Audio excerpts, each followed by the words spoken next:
2017 সালের রোহিঙ্গা দলের পর থেকে 2024 সাল পর্যন্ত উকিয়া এবং টেকনাফের 33টি রোহিঙ্গা ক্যাম্পে পাহাড়ধস এবং ভূমিধসে নিহত হয়েছেন 113 জন। সর্বশেষ গত 19 জুন উকিয়ার 3টি ক্যাম্পে পাহাড়ধসের ঘটনায় 10 জনের মৃত্যু হয়েছে। স্থানীয়রাও এসব ঘটনায় নিহত হচ্ছেন। সর্বশেষ কক্সবাজারের আবহাওয়া অফিস বলছে টানা 48 ঘন্টা ভারী বৃষ্টি হওয়ার সম্ভাবনা রয়েছে কক্সবাজারে। কক্সবাজার অফিসের আবহাওয়াবিদ আব্দুল হান্নান এই তথ্যটি দিয়ে বলেছেন এই সময় পাহাড়ধসের ঝুঁকিও তৈরি হতে পারে।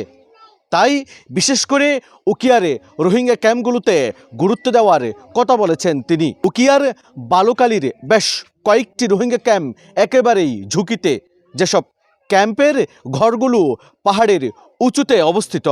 ফলে এসব রোহিঙ্গাদেরকে সেখান থেকে সরিয়ে নিরাপদ কোনো জায়গায় নিয়ে যাওয়ার পরামর্শ দিয়েছেন রোহিঙ্গারাও।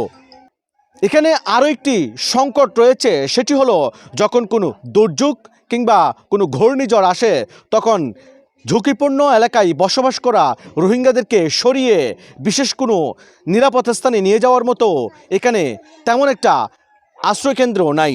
তারপরেও শরণার্থী ত্রাণ ও প্রত্যাবাসন কমিশনারের কার্যালয় এবং ক্যাম্পে কর্মরত এনজিও এবং আইএনজিও সংস্থাগুলো বিভিন্ন ধরনের পদক্ষেপ গ্রহণ করে থাকে দুর্যোগের সময়। এসব পদক্ষেপের কারণেই তুলনামূলকভাবে হতাহতের সংখ্যাটা কমিয়ে আনা যায়।